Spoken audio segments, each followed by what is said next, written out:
I don't know about you, but when I get anything that makes me feel a little more whimsical, a little more like a wizard sipping their morning brew amongst their highly sought after arcane artifacts, my tummy does a little backflip and my brain goes, which is exactly the feeling I got from opening the Ascendice Levitating D20. Now, full transparency, this was very kindly sent to me by the Shop of Many Things. They're not paying me to talk about it and asked for no control or approval in what I say or how I say it. However, if you do want to pick up a floating D20 or something else from their store, there is an affiliate link / code for the Shop of Many Things in the video description. I will earn a small commission, and it'll help keep the candles of my arcane tower burning just a little longer.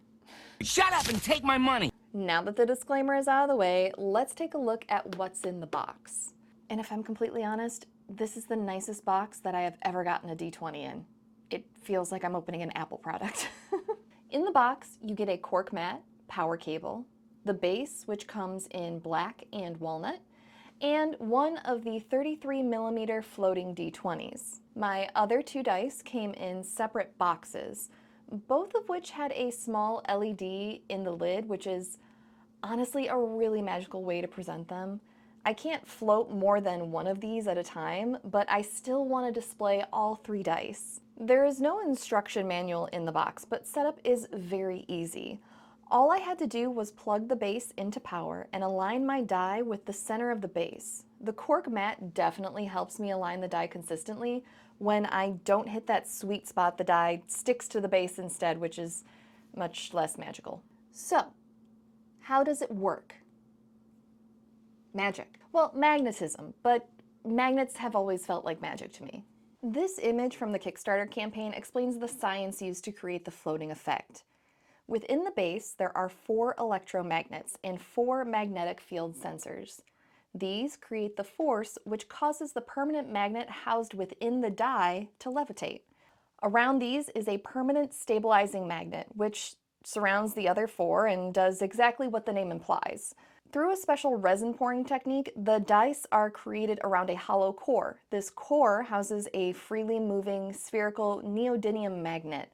This is important to know for the next bit. Because there's no friction applied when the die is on the base, it spins for pretty much forever.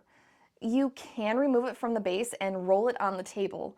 The weight and rollability was taken into consideration when this was being engineered.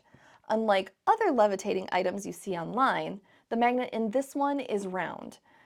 Because of this, you'll get the same randomness to die rolls as you would with a normal D20.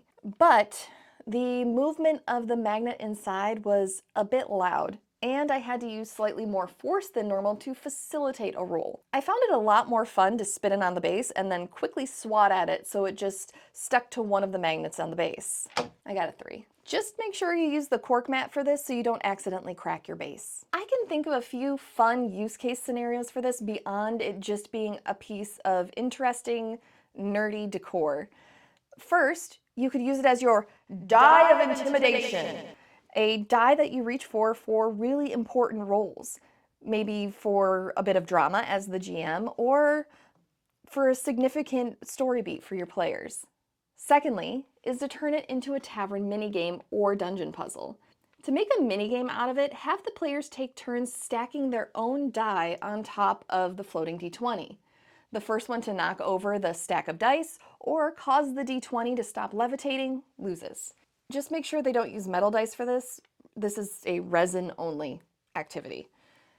If you use terrain in your campaign, you could even hide the base below a land tile or your map scene and have the D20 floating in the scene to represent some mystical glowing orb the players have to investigate. I can think of a few more creative uses for this, but I feel like this video is getting a bit long already, so feel free to share your use case ideas in the comment section and we can talk about it there. Now, because this uses magnets, you do need to consider where you're planning on placing it. Make sure it's clear of metal and any electronics you don't want to accidentally ruin, like your cell phone or your computer. The sets start at $200, which gets you 1 die and the matte black base. And if you want to splurge, Treat yourself. you can get both the matte black base and walnut base and all 3 floating dice for around $390. Originally, that full set was $525, but it's currently on sale. Treat yourself. Thanks for taking a little time out of your day to watch this video. Don't forget to feed the algorithm and leave a like on the video, and let me know your opinions on this magical levitating D20. If you want to watch this or any of my other long-form content ad-free, come hang out with me over on Patreon. Patrons get a bunch of neat perks, including access to my private Discord community, early access to videos like this one, and the occasional behind-the-scenes post when I'm working on something neat. Thank you again to the Shop of Many Things for sending me this dice set, and to the rest of you, I hope you have a wonderful day, and I will see you in the next one.